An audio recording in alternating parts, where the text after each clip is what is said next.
Good evening, ladies and gentlemen. Let me introduce myself. My name is Ken Goldberg. I'll be your host for the next 45 minutes, should you choose to remain.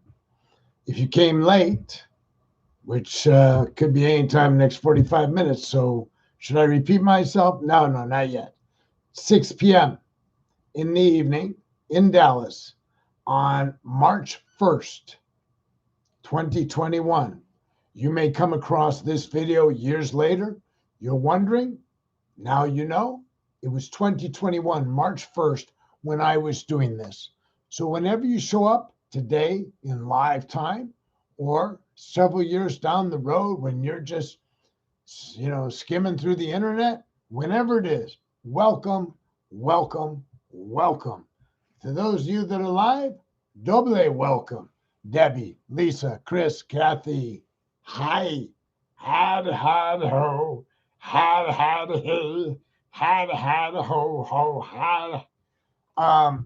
So, couple of things I want to tell you. Can I see you? No, I can't see you, Debbie. I mean, I saw you posted. Debbie, didn't I say hi? God, I'm so bad at this. Debbie, Lisa, Chris, Kathy. Becky. Hey, Becky. Chris. All right, where did I leave off? Oh, new haircut. Okay, new haircut. Just got it a couple hours ago. Spur of the moment. Completely. I mean, when I say spur of the moment, here's how me and my hair cutter, this is how we relate. I drive by, I pull in, I open the door. Are you busy? If she's got somebody in front of her, the answer is obvious. If she doesn't have anybody in front of her, the answer is, come on in. I'll give you a quick cut, because that's all I am. I'm a quick cut. A lot of times I get a haircut and people say, I couldn't tell. Well, you saw me Saturday. You see me today. Yes, right. If you can't tell, it's a good haircut as I'm concerned. Hi, Becky and Sean. Nice to see you. All right. So let me explain. Let me explain to you. I got a lot of voices in my head. You're going to have to let them out. You know what I'm saying? Like this one voice, right? For those of you from Chicago, what are you looking at, man? What are you looking at? Turn around, man. Don't be looking at me. Get the out of here. Don't be looking at me, dude. Turn around. Get out. All right. That's one. Mark and Ann, hi. That's one voice that's constantly walking around inside my head. The other one's like, yo, what you looking at, man? Turn your ass around, bitch. Before I beat it, all right? Don't be looking at me. Turn your ass around. Get going. Beat it before I beat your ass. I got that head. That one runs around my head all the freaking time, man.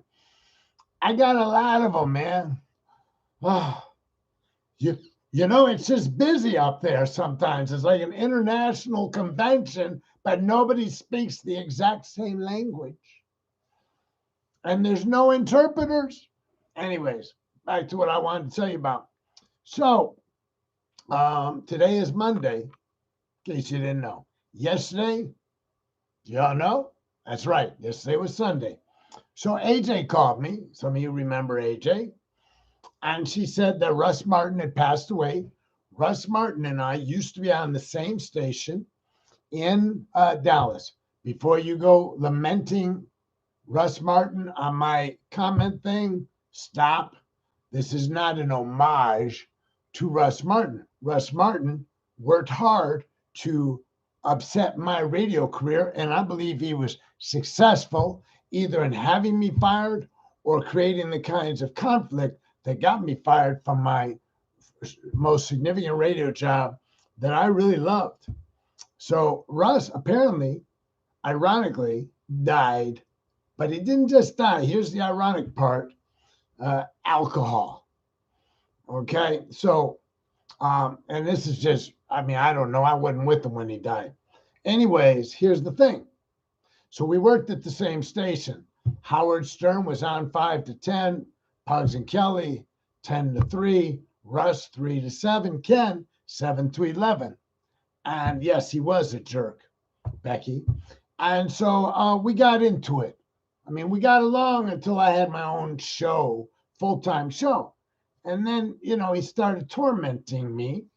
And eventually I told management that I had a solution for his torment, and that given the things he was doing to sabotage my building an audience, I suggested they let me have at it and help make him into a team player, team company player, so that he would no longer badmouth the other shows. He would say nice things. And I believe they thought I was going to harm him, and he was their afternoon meal ticket. So they fired me. He stayed, and the argument he and I got in was over gunplay.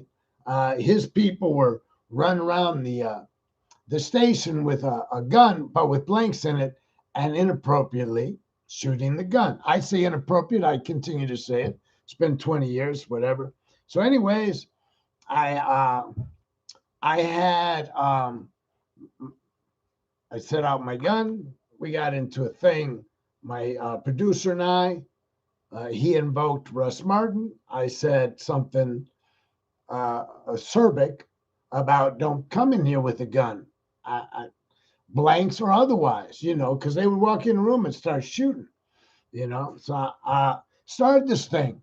So a gun precipitated our conflict, and I know that he misused guns and alcohol. I used guns. I never misused a gun. I did misuse alcohol, but he stayed in radio, made a lot of money, and Ken fell into obscurity, and now this is as close as I get to radio. Russ had a completely different show. Russ wrote out his whole show. He had a lot of skits going on. You couldn't tell it was skits. They're bits. So he created bits for the radio so that you heard things and thought things were going on in the studio, and they weren't. I wasn't my shtick. My shtick was real time, whatever I'm talking about, whatever I said, it was happening. The news, what's going on in the studio, didn't matter. It was just real. So we probably didn't like each other's approach. I don't know. I don't care. So Russ has passed away, and I'm trying to just process. Your first thing is, my nemesis has passed away. Ain't it a shame? But I'm trying to work up to meta. And I'm like, well, I don't know really what happened. I don't know who said what. Nobody really told me. They just essentially fired me. So how do I know what he said? How do I know what happened? How do I know I wouldn't have been fired a week later for something else? You know what I'm saying? But the resentment keeps getting caught in my throat. You know how when you kind of almost throw up, but you don't, but it burns your throat? That's me and Russ. All right. More on that another time. I want to talk show tunes. Show tunes. Is anybody still here? Show tunes. So why do I want to talk show tunes? Because I was walking today. I took about a 4-mile walk in a nearby park, or local park. It wasn't that nearby. And I started singing a show tune. I don't even remember which one at this very second. But I thought to myself, you know what I haven't done? Here I've paid homage musically to old music, to some salsa music, to some jazz music, old rock, whatever. But what I haven't done is I didn't hit show tunes, right? So you've already noticed that I put a bunch of show tunes. I actually did more than usual. But I want to tell you, I want to tell you why I picked what I picked. First off, The Confrontation, Les Mis, is an album I know from beginning to end. Lori, my second wife, introduced me to it, and my kids know it by heart. I know it by heart. We've got the 10th anniversary, 25th anniversary edition. Anyways, that's irrelevant. So I really like this one scene where Valjean, if you don't know the story, he's an escapee who's subsumed himself into a new life. And Javert was the cop that's chasing him for years. And they finally meet. They meet a couple of times, but this was a really magnificent confrontation where Javert is insisting that Valjean come with him, and Valjean is like, you can have me, but I need to do something first. And Javert's not going to have it, and Valjean's telling him, yo, dude, listen, I'm telling you how we're going to play this out. Don't test me, man. I'm a lot stronger than you are. And so listen to it. Then I found out that Key and Peele, who I think are funny, had done a Les Mis, general Les Mis thing. It's very awkward and stilted and funny and melodic. So I put that right after it. Then I went with West Side Story because Mambo is one of the great little scenes of a cinematic history. Mambo is in the gym when the Puerto Ricans are dancing and the Americans are dancing. So these are videos, man. Watch them. And then I picked Jesus Christ Superstar, but not Superstar, not that song, which is a good song, great song. But Why I Should Die, where he's in the movie, he's climbing up the mountain, right? I want to know, my God, I've got to see, right? Why I should. So I posted that one for you. And then I love King Herod. I hope you do too. It's, it's so different, right? Do y'all remember it? I don't know. Let me see. You're going to listen to it later. Why do they always start with ads, right? Anyways, I'm going to skip the ads. I'm going to go right to it, okay? You are the Christ. You're the great Jesus Christ. Prove to me that you're divine. Change my water into wine. That's all you need to. Then I'll know it's all true. Come on, King of the Jews. Jesus, you just won't believe the hit you've made around here. You are all we talk about. You are the wonder of the year. Great scene, and I don't really know the story of Jesus. When I saw this movie, I had never really heard the whole story of Jesus. So this was my first kind of in context version, and I adored it. So enjoy that, listen to that, right? And then what I did, so while I was searching for West Side Story, I came across something, and where is it? Why isn't it in there? Hold on. Isn't the interview? Can somebody tell me? I posted an interview with Russ Tamblyn, Chakiris, and Rita Moreno, and I don't see it. Did it get left out? Ken is having a fit right at the moment. Somebody tell me that all right, here it is. So I'll just take it, I'll cut it, I'll paste it. That's what I'll do, God darn it. So you were wondering, what is Ken doing? Well, Ken's having a grand old time. Yep, I left it out. So I'm going to put this in also. I'm going to put in an interview that was done years later with Rita Moreno, Russ Tamblyn, and George Chakiris, the three stars of three of the big stars of the West Side Story. So you should enjoy that. For those of you that are old enough to do the deal, right? Do the deal. And then I didn't post. I got overwhelmed, right? I was like, oh, man, what should I? Oh, man, what did I do? I screwed up the other side. Sorry, I'm having issues with the what do you call it? Oh, I know, with the YouTube. Sorry. Okay, so I saved some songs for you to hear directly while you were here. Okay. I thought this was one of the, I played this for a guy who had never heard hair. And he was a black man about my age. And he had just come back from Vietnam. And he's just sitting on the couch. We're just sitting around. And I start playing, yes, when you're a jet all the way, right? Okay. So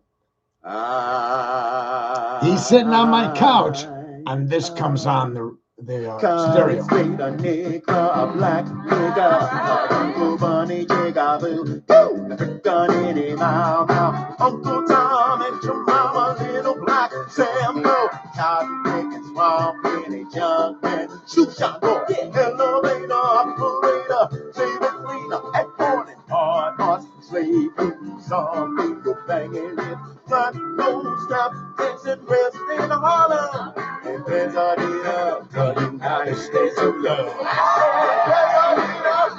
United States of love. And for dinner at the White House, you want a free deal? There's more to it, but yeah, I posted the interview. I mean, I did it while we were talking. So, anyways, that was a jam, and then I came across another one I really like from here. I like stuff from all of them, but the thing is, you know, you got to find the right video for the one song, because I didn't really want you to have to watch the entire movie. That's on you. I've watched Hair many times. I enjoy it. Black boys are delicious, chocolate flavored love. Licorice lips like candy, keep my cocoa handy. I have such a sweet tooth when it comes to love. Once I tried a diet of quiet, breast no sweets, but I will. So that's the white boys part, and then they flipped over. Oh, that's me. White boys are so pretty. How tiny silk. To white boys. White boys give me goosebumps. White boys give me chills. When they touch my shoulder, that's the touch that kills. If you have not watched that scene and you don't know what I'm looking at, you would be a disservice. I posted earlier on my Facebook as a kind of promotional video for myself. It's just too good. I mean, what they were doing with themes about race and sex, gay and hippies versus straight. And, I mean, it was popping, man. It was all happening. You know what I'm saying? Hair really did a good job in its time of, you know, hitting on stuff that you just didn't get hit on, right? I mean, these were quasi forbidden themes. So, anyways, show tunes. I have a very limited repertoire of show tunes. I probably have just posted something from the 3 primary shows that I liked. I've been to many shows, not a tremendous amount, but Lori was really good at getting me to go to see live performances of you know, Broadway productions. And I saw Lion King with my daughters, and I saw Les Mis with my daughters. So you know, I've done some stuff, but I'm not the aficionado. I know a lot of people, they've got, you know, lots of show tunes in their CD collection. I got Les Mis, West Side Story, and you know, Superstar. So I'm no connoisseur, but and these may be pap because they're 3 of the pappiest, but I don't care, you know, as long as I can sing to it, right? And then I don't know if y'all remember that in the movie Hair, there was a scene where God, what was his name? anyways, the head character that he goes and he's going to report and sit there for Savage. The guy, his real name is Savage. He was going to wait and fill his place while he was out with this girl. And then he's supposed to come. They're going to switch and he would bail out. He was a hippie, right? Well, something happens. They get called up while he's standing there, right? And he ends up going to Nam in the movie, if you saw it. That's the wrong one. Sorry. Here, this is the one I wanted to play you now. Remember, they're marching together.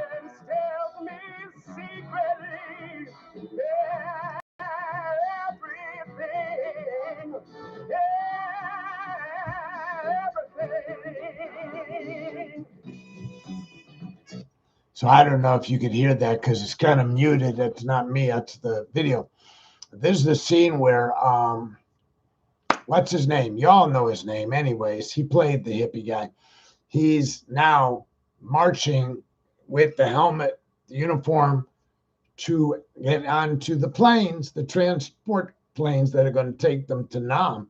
And they're all marching, and this is the song they're singing as they march off to war. So I thought that was a really poignant scene. And so I just thought I'd mention it. I don't know. What do I know? All right. So 621. I've been talking show tunes and radio. Now let's move on. All right. Let's move on. What did y'all want to talk about? Because I didn't really have anything more than that. I thought, boy, show tunes. Who can't talk for 45 minutes about show tunes? Well, the guy who only knows 3 shows can run out of steam about show tunes. And then what's he going to do but talk about how he doesn't have anything to talk about? You know that routine, don't you? You know how I do that. That's sneaky. I admit it. It's not that sneaky because I tell you I do it. So how sneaky is that? It's kind of how sneaky I was in real life, you know? Not very. I didn't really care to be sneaky. Devious, yes. Sneaky, no. No. If I'm taking some, I'm taking some. If I'm bringing it back, you know, it wasn't mine. I'm copping to it. I did this. I took this. Grease, you know, Grease was a very pop and came later. And I listened to music. I've watched the movie a couple of times. I don't have anything against Grease, but it was too poppy. They were, you know, I was a hoodlum when I was young, and those guys, you know, the ones that were supposed to be the greasers, they didn't act like the greasers I knew. They were much too nice and cute. I grew up around greasers. You know what? Greasers. Let's talk about greasers. And yeah, Becky, you're so young. You know, that was from your generation. Well, let me tell you something. I was sitting today. I went walking for about 4 miles in this park. It's in a nice neighborhood. And it's not a humongous park. I walk around the entire thing in a little leg, and I get about a mile, right? And I decide I'm going to meditate. Now I don't meditate out in public very much for a variety of reasons, mostly because I'm lazy. But I decided, you know, there's this fountain, you know, a pond with a fountain. And I thought, you know, and there was a park bench unoccupied right there. I mean, you weren't going to be on the walking trail. You were going to be sitting by the fountain. And so I walked over there and I set my meditation timer and I meditated. And it took me a while because when I close my eyes in public and I can't see, I get nervous. And you know, some of you will understand that, but it really goes, it's bad.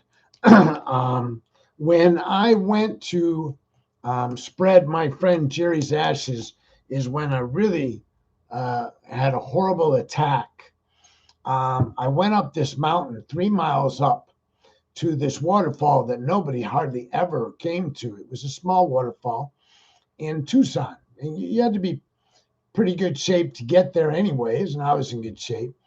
and the water sometimes was trickling. It's the desert, but it was part of a mountain stream, and so I would go up there. A quarter mile below, 1/4 of a mile below, it pooled. It pooled, and it was well known, and a lot of young people would hike up and stop there. That was just right about 3 miles.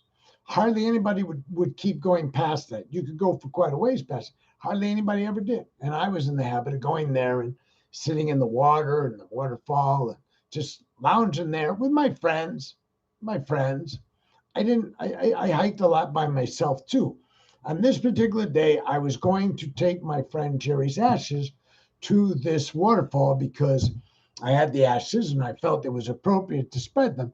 And I wanted to be someplace had some meaning. And Jerry and I had hiked up there so many times. It was the right place to go with Jerry, where at least where I could hike readily with his ashes, um, and be close to his home, Tucson.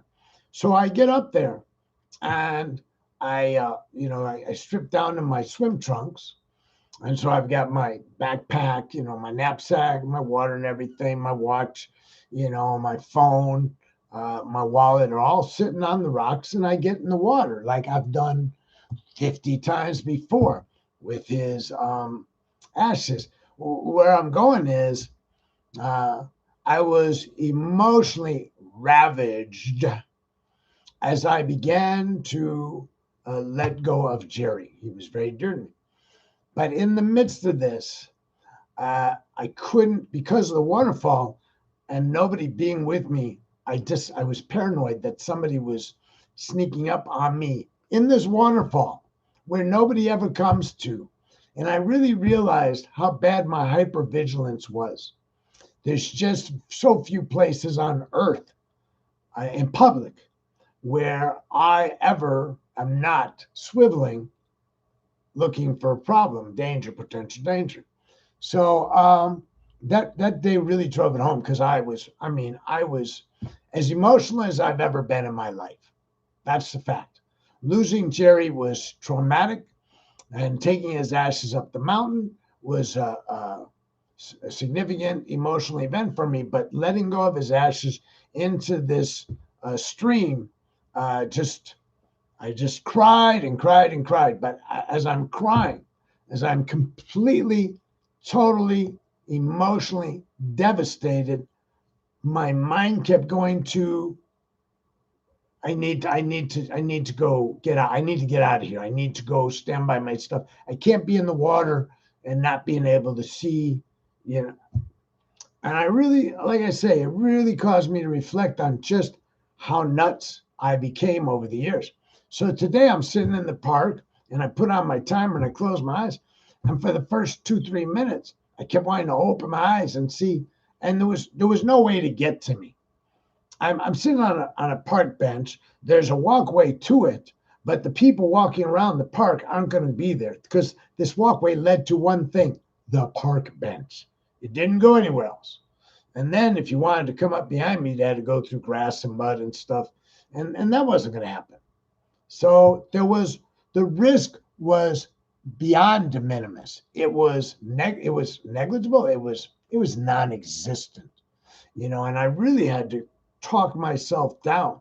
Usually when I meditate, if I'm out in public, I'm with other people and there's some sense that, we'll all be there to respond, or I'm in my own exclusive environment.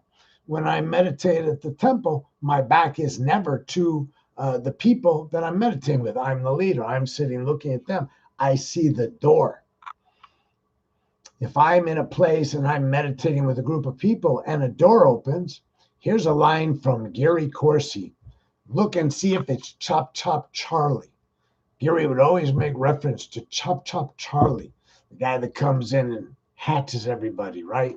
So anyways, I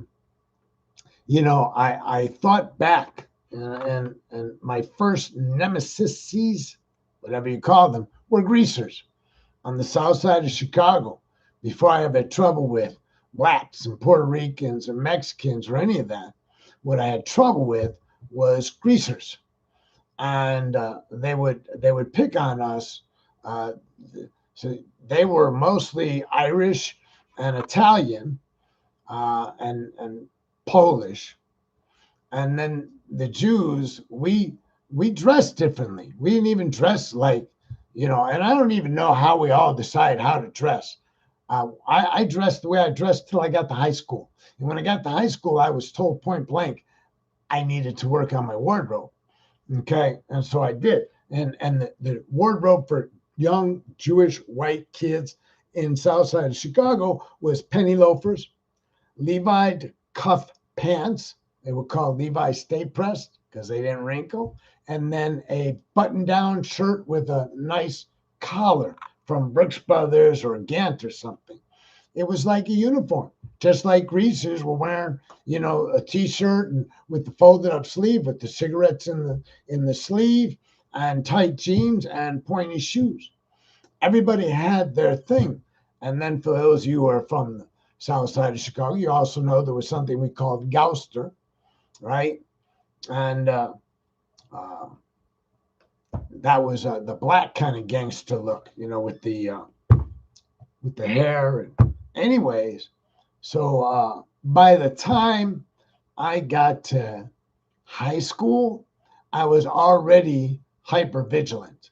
I was already constantly looking for trouble. I went to 4 high schools, 3 in Chicago. The 3 in Chicago, I got into uh, encounters, potentially violent encounters the first day. My very first day of high school, Central High School, I got in a fight, and I was only 4'11", 12 years old. I got in a fight with another teenager. I wasn't a teenager yet, 12 years old. The second school was boarding school. I got beat up there. I got in a lot of fights, but not the first day.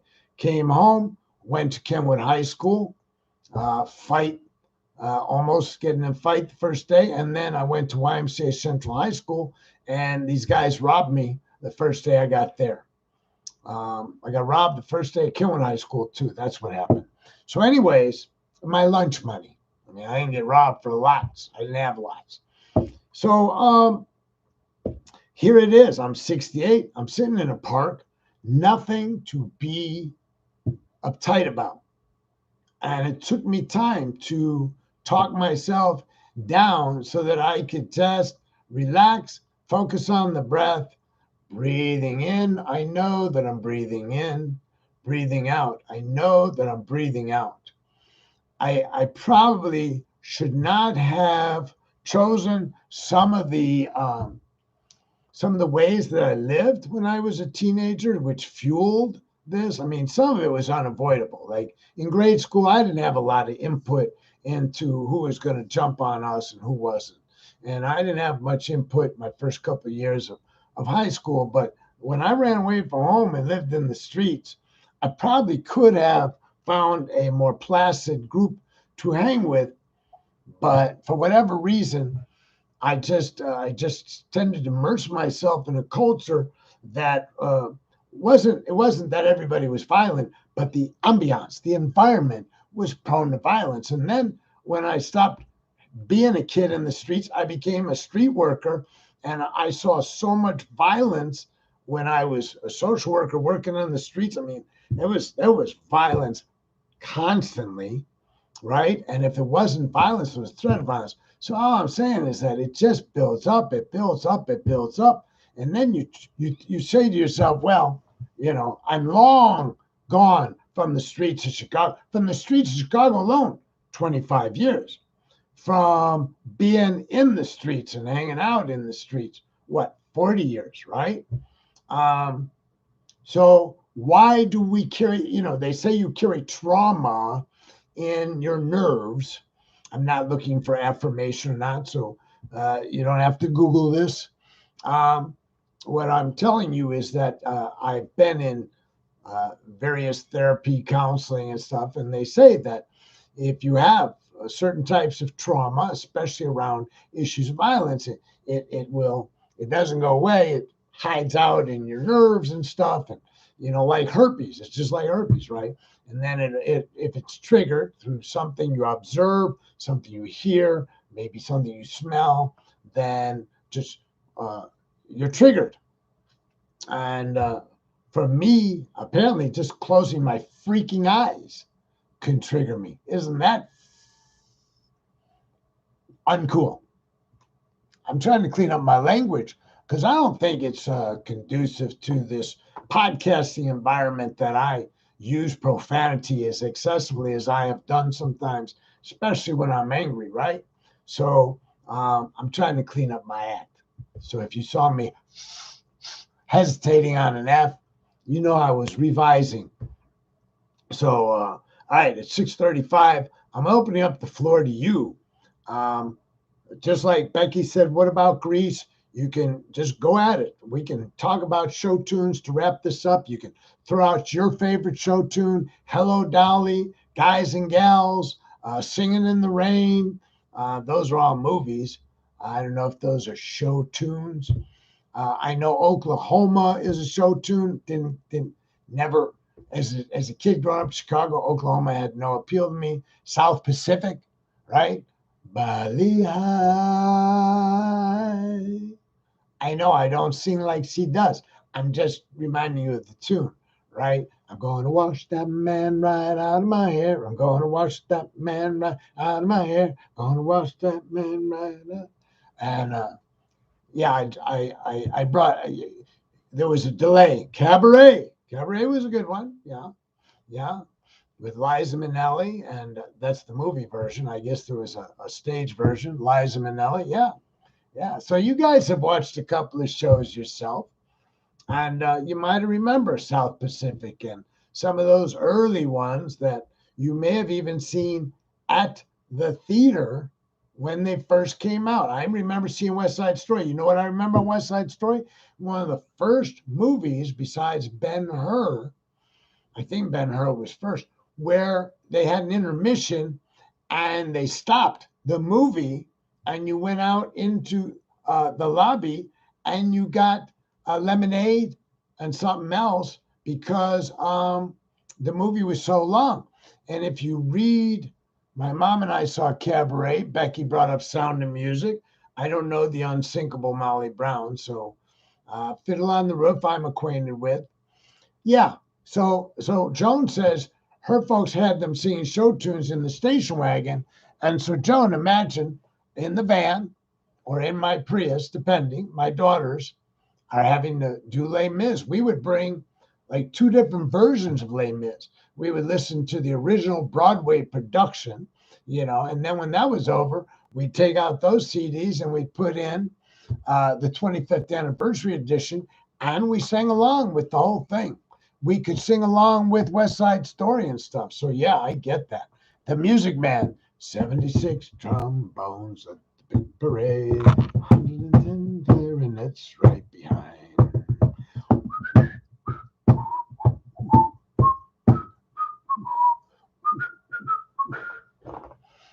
We got trouble right here in River City. Chitty Chitty Bang Bang. Would that be a musical?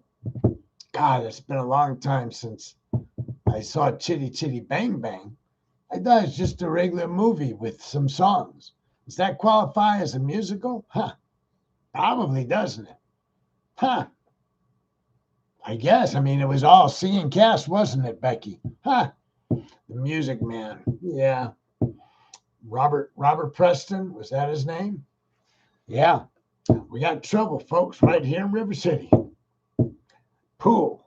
That starts with P, that rhymes with T, and that stands for trouble. We got trouble right here in River City. All right. Good. See how you feed me. I eat your comments. I feed on it. You trigger my synapses that are hidden back here that have show tunes stored. Can you see it? You see the storage center for show tunes? My God, it messed up my hair just to show you that. All right. So, I'll bet I know a lot more show tunes because I didn't think about things like Cabaret and Chitty Chitty Bang Bang. I've seen them, but I don't know the music to any of that stuff. I wonder if I own music to other musicals. I don't think so. Cheech and Chong? No, I'm going to draw the line right now. I'm definitely eliminating Cheech and Chong as musical. Music Man was our 8th grade class production. Thank you. And ours was How the West Was Won. That's a musical, right? We did. So Ray Dean saying that they had their 8th grade class production at O'Keefe Grade School on the south side of Chicago. We had to learn a bunch of How the West Was Won and sing the entire class. Not a choir, just no, Yellow Submarine's an animation. I don't qualify that as a musical. It's the Beatles, though. It's certainly good. I mean, there's no reason we can't stop right now and start going, we all live in a yellow submarine, yellow submarine, yellow submarine. We all, or picture yourself on a boat on a river. Debbie, you liked Oklahoma, even though you're from Chicago. Man, that's so weird. Yeah, I hear you, Chris. I don't think Becky's weird. She's just younger. Xana, too. Xana, too. Oh, my God. I mean, I was probably in my, I'm sure I was a full adult when Xanadu came out. And of course, Becky, Sergeant Pepper. Did they have a movie called Sergeant Pepper? Oh, you know what? Sergeant Pepper came out with the Bee Gees. Yeah. Debbie, you went to O'Keefe for 5th grade? Did I know you? I don't think you were in my 5th grade class. Look at Becky and Chris. This is so cute, kids. Everybody, if you look at the comments, and for those of you that are on YouTube, you can't see this, but I want you to know on my Facebook, it's so cute. Chris and Becky, they're married, been together a long time, and they both posted the same thing. It's delightful. Sergeant Pepper. That's so cute. Thank you, too.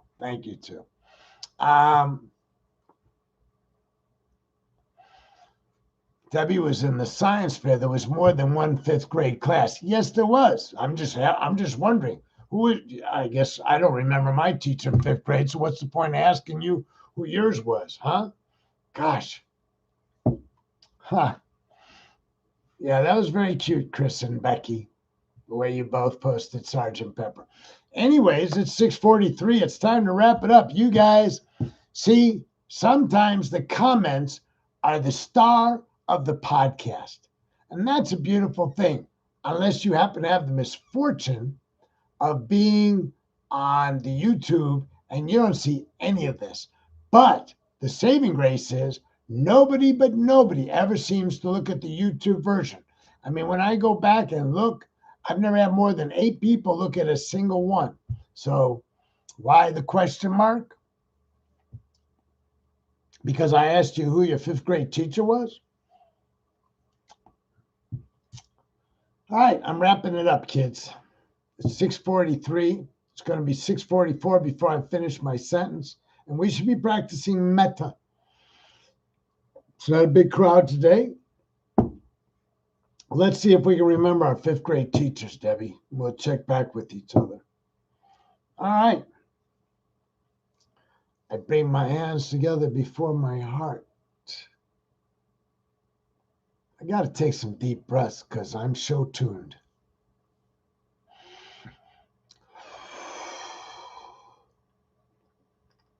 It's hard to go from show tunes to meditation.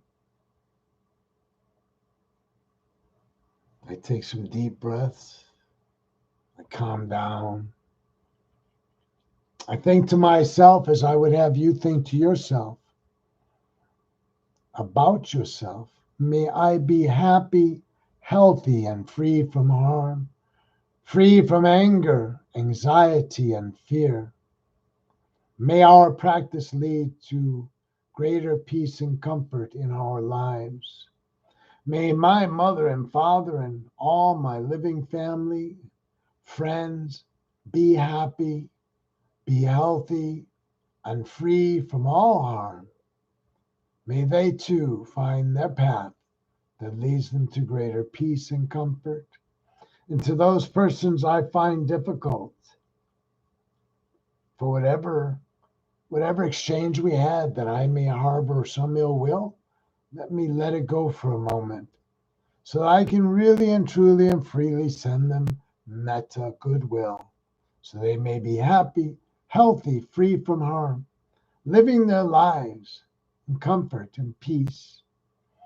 And then please, if you've done nothing else, help me to radiate goodwill to all living beings throughout the universe, humans and non-humans. May they all be happy, healthy, and free from harm. May all live their lives in safety, comfort, and peace. Satu, Satu, Satu.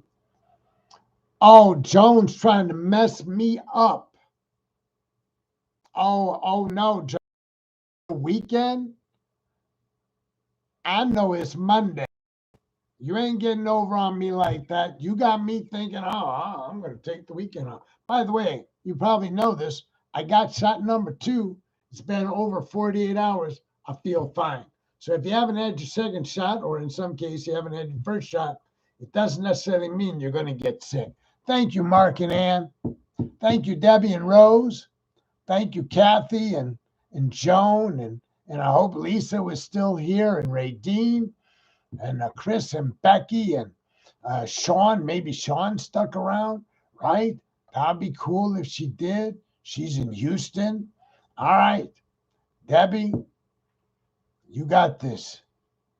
Joan confused Kathy. Joan's the one who's messed up. All right, guys. I'll see you tomorrow at 6 p.m. Bring a friend. Give them the YouTube link. Maybe I'll give you the YouTube link one day. All right. Peace out.